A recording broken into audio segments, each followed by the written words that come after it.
Good morning students. आज हम लोग तुलसीदास द्वारा रचित रामचरितमानस के बाल कांड के धनुष भंग के अंतर्गत जो दोहे और पद दिए गए हैं उनका अध्ययन करेंगे। दोहा है, उदित उदयगिरि मंच पर रघुबर बाल पतंग, बिकसे संत सरोज सब हर्षे लोचन भृंग। सबसे पहले हम लोग देखेंगे कि इसका संदर्भ कैसे लिखेंगे। तो लिखेंगे हम लोग, प्रस्तुत दोहा गोस्वामी तुलसीदास द्वारा रचित रामचरितमानस के बाल कांड के धनुष भंग से लिया गया है। अब इसका अर्थ देखेंगे, शाब्दिक अर्थ। उदित, उदित यानी उदय हुए या उदित हुए। उदयगिरि, उदयगिरि यानी उद्याचल रूपी गिरि, उद्याचल पर्वत रूपी मंच। ये क्या है? उद्याचल गिरि मंच यानी उद्याचल रूपी मंच पर रघुबर बाल पतंग। रघुबर भगवान पुरुषोत्तम श्री रामचंद्र जी के लिए प्रयोग हुआ है कि रघुबर यानी श्रेष्ठ जो राम है। बाल पतंग, बाल पतंग यानी कि सूर्य के लिए कहा गया है। तो रघुवर बाल पतंग यानी राम रूपी सूर्य। विकसे यानी विकसित हुए। संत सरोज, संत रूपी सरोज, सरोज मतलब कमल। सब हर्षे लोचन भृंग, लोचन भृंग मतलब नेत्र रूपी भ्रमर। ये तो रहा शाब्दिक अर्थ। अब हम लोग इसका प्रसंग देखेंगे। इसमें सीता जी के स्वयंवर का वर्णन करते हुए जो तुलसीदास जी हैं उन्होंने उस समय का बहुत सुंदर वर्णन यहाँ पे प्रस्तुत किया है कि जब रामचंद्र जी शिव धनुष पर प्रत्यंचा को यानी डोरी को चढ़ाने के लिए गुरु की आज्ञा को पाकर मंच से उठे, तब के दृश्य का बहुत सुंदर ये इन्होंने यहाँ वर्णन किया। क्या किया है देखिए, व्याख्या इसकी। जो श्री पुरुषोत्तम श्री रामचंद्र जी हैं उन्होंने क्या किया, गुरु विश्वामित्र की आज्ञा को प्राप्त कर जब क्या हुए, श्री रामचंद्र उदयगिरि मंच, उदयगिरि मंच यानी उद्याचल रूपी मंच पर कौन, रघुवर बाल पतंग यानी श्री राम रूपी सूर्य, श्री राम रूपी सूर्य जब उद्याचल रूपी मंच पर उदित हुए, विकसे संत सरोज सब, तब संत रूपी कमल क्या हो गए, विकसे यानी विकसित हो गए। वहां पे जितने भी संत थे वो सब क्या हो गए, विकसित हो गए यानी प्रसन्न हो गए। तो उनको जो संत थे उनको किसके समान बताया, कमल के समान बताया है। सब हर्षे लोचन भृंग, सब हर्षे यानी हर्षित हो गए, प्रसन्न हो गए। लोचन भृंग, नेत्र, लोचन यानी नेत्र, नेत्र रूपी भृंग यानी भ्रमर, नेत्र रूपी भ्रमर। सब लोगों के नेत्र रूपी भ्रमर क्या हो गए, प्रसन्न हो गए। यहाँ पे बहुत सुंदर इन्होंने वर्णन किया है कि जब श्री रामचंद्र जी वहां पे मंच पर पधारते हैं, मंच पर खड़े होते हैं, उठते हैं, तब का वर्णन है कि वो विश्वामित्र जी के आज्ञा को प्राप्त करके जब श्री राम जो है रूपी जो सूर्य हैं, उनको किसके समान बताया? सूर्य के समान। श्री राम रूपी सूर्य उद्याचल जो है, पर्वत जो है, उद्याचल पर्वत रूपी मंच पर क्या हुए? उदित हुए। तो क्या हुए? संत रूपी कमल जो है वो सब विकसित हो गए, यानी वो सब खिल गए। सब हर्षे लोचन भृंग, और सब नेत्र रूपी भौरे क्या हो गए? प्रसन्न हो गए। और लोगों के नेत्र रूपी भौरे जो हैं वो क्या हो गए? प्रसन्न हो गए। जिस प्रकार कमल पे जब सूर्य उदित होता है तो कमल विकसित होता और उस पे भौरे मंडराने लगते हैं, वैसे ही यहाँ पे लोगों को बताया है कि वो सब वहां पे क्या हो गए? प्रसन्न हो गए, उसी के समान, भौरे के समान। यहाँ आगे देखिए, नृपः केरी आशा निसी नासी। नृपः नृपन्न केरी, नृपन्न केरी मतलब होता है राजाओं की आशा, आशा यानी आशा। निशी, निशी मतलब रात्रि, और नासी मतलब नष्ट हो गई। यहाँ पे अब आगे इन्होंने तुलसीदास जी ने बताने का प्रयास किया है कि जब श्री रामचंद्र जी मंच पर खड़े होते हैं तो फिर क्या होता है कि जब वो प्रत्यंचा को, शिव धनुष की प्रत्यंचा को चढ़ाने के लिए मंच से उठे, तो जितने अभिमानी राजा थे, जो इनको अपने ऊपर बहुत घमंड था, उनकी आशा क्या हो गई? नष्ट हो गई। और जो कपटी राजा थे वो सब क्या हो गए? छिप गए।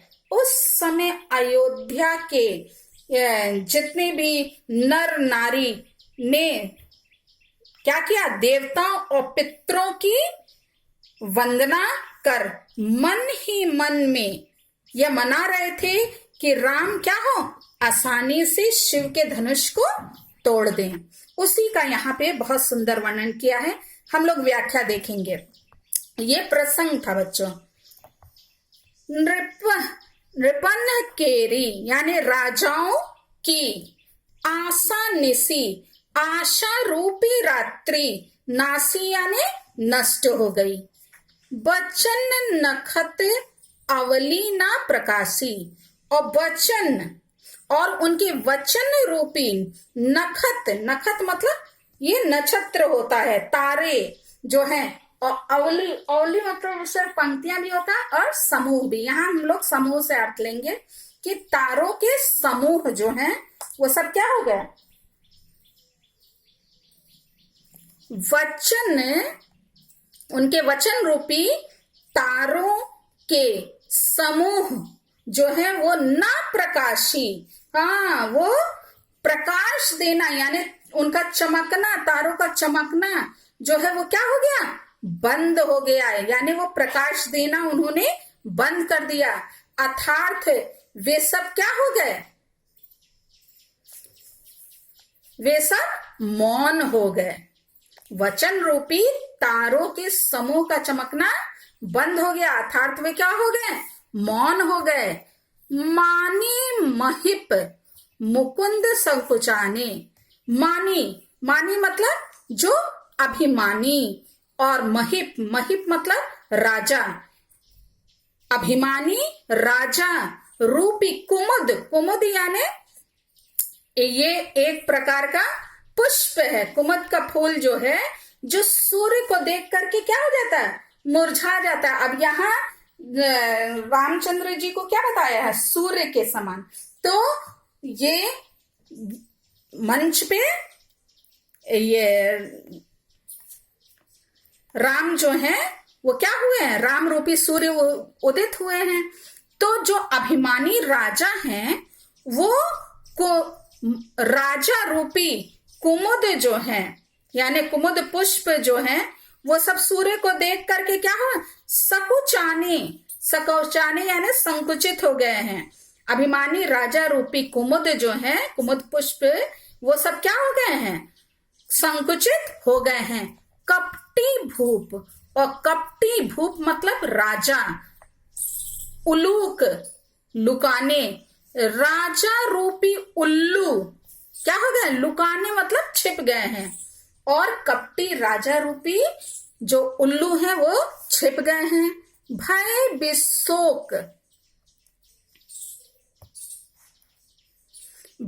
बिशोक कोक मुनि देवा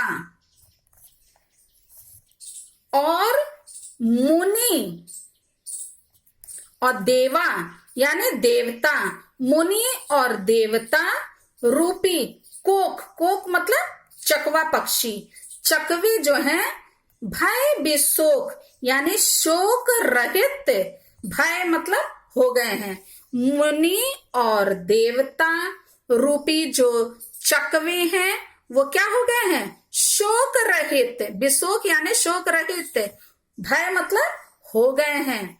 बरसही सुमन जनावही सेवा और बरसही यानी वे सुमन यानी पुष्प बरसही बरसाकर जनावही वो प्रकट कर रहे हैं क्या चीज सेवा वे फूल बरसा करके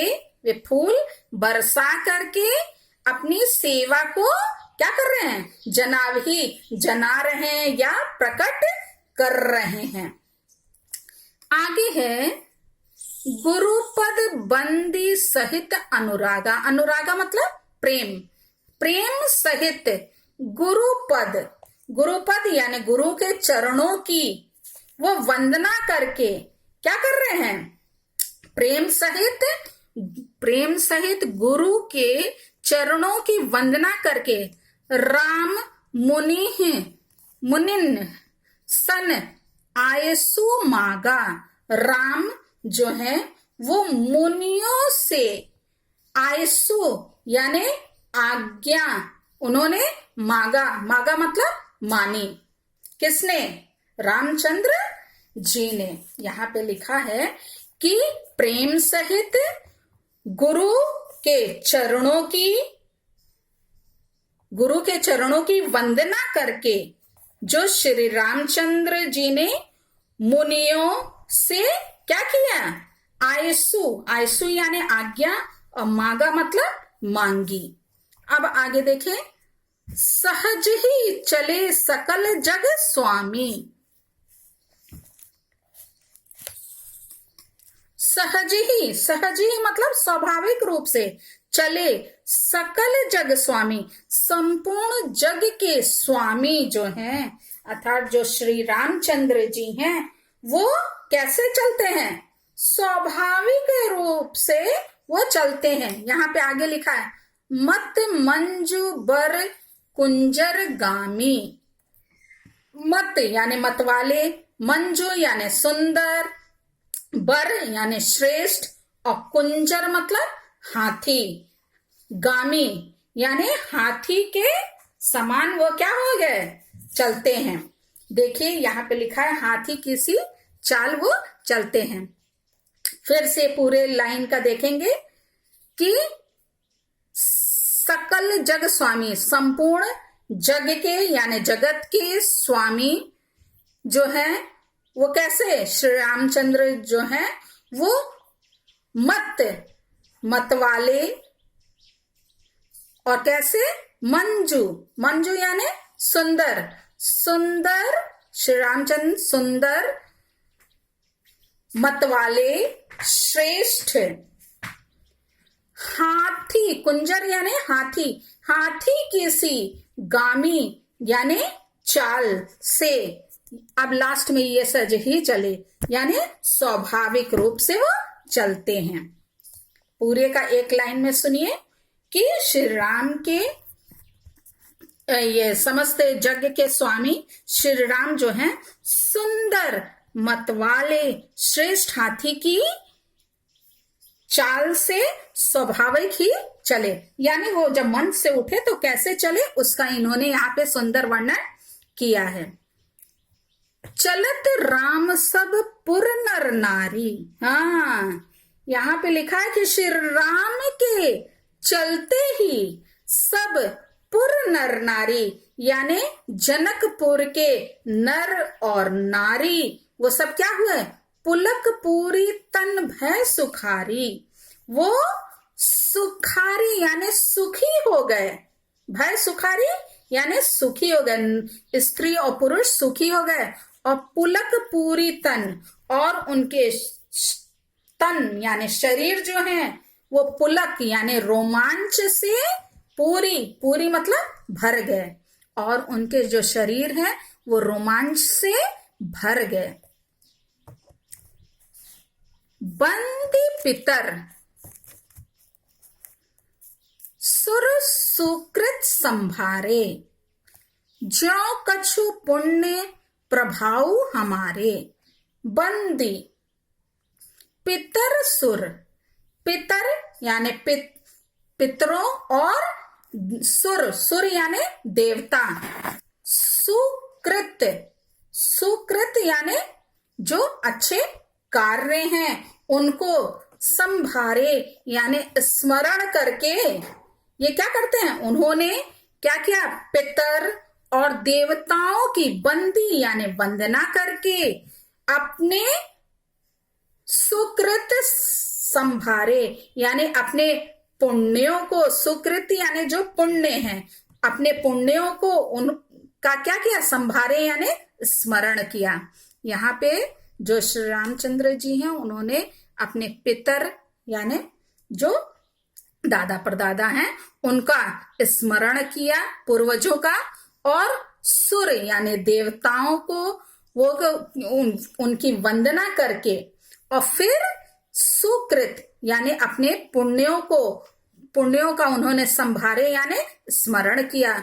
जो कछु पुण्य प्रभाव हमारे, जो कछु यदि हमारे पुण्यों का, यदि हमारे पुण्यों का, कछु यानी कुछ, प्रभाव यदि प्रभाव हो तो हमारे क्या हो, जो कुछ भी पुण्यों का प्रभाव हो तो क्या हो, शिव धनु मृणाल की नाई, तो शिव जी का धनुष जो है मृणाल की नाई यानी कमल की नाल के भांति ही क्या हो जाए, तोरहु, वो क्या करें, उसको वो तोड़ डालें, किसके समान, जैसे कमल की नाल जो है वो बहुत कहते हैं सॉफ्ट होती है, जरा से में वो क्या हो जाए, चट से टूट जाती, तो वैसे ही ये क्या हो जाए, टूट जाए।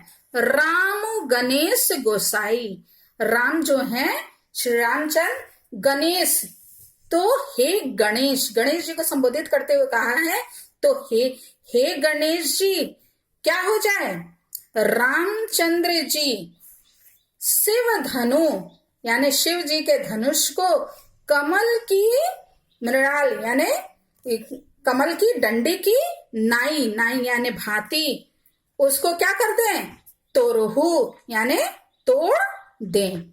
तो यहाँ पे बहुत सुंदर इन्होंने सीता जी के स्वयंवर के समय का वर्णन किया है कि किस प्रकार से रामचंद्र जी उठते हैं और वहां से वो आगे की ओर बढ़ते हैं, उसका सुंदर प्रभाव है, सुंदर वर्णन इन्होंने यहाँ पे किया है। देखिए विशेष हम लोग इसमें क्या लिखेंगे,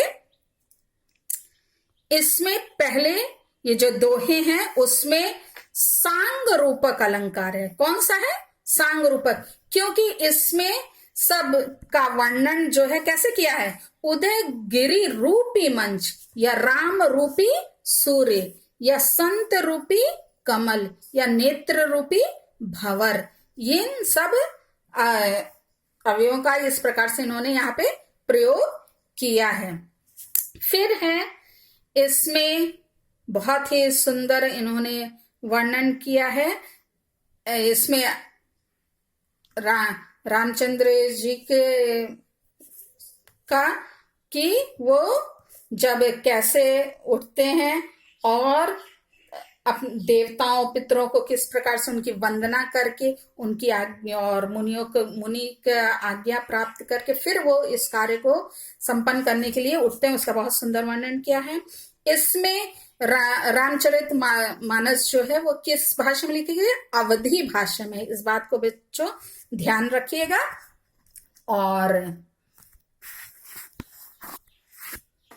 इसमें रूपक अलंकार का जगह जगह प्रयोग हुआ है, जैसे आसानिसी, वचन नखत, महिप मुकुंद कुमुद, महिप कुमुद, भूप उलूक में और कोक मुनि में रूपक अलंकार का प्रयोग है। तो इस बात को भी आप ध्यान रखिएगा।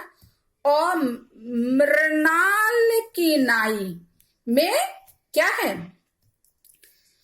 उपमा अलंकार का प्रयोग हुआ है। इसको बड़े ध्यान से सुनिएगा और इसको अपने कॉपी में लिख भी लीजिएगा ताकि ये आपके पास रहे आगे उसको पढ़ने के लिए। Thank you.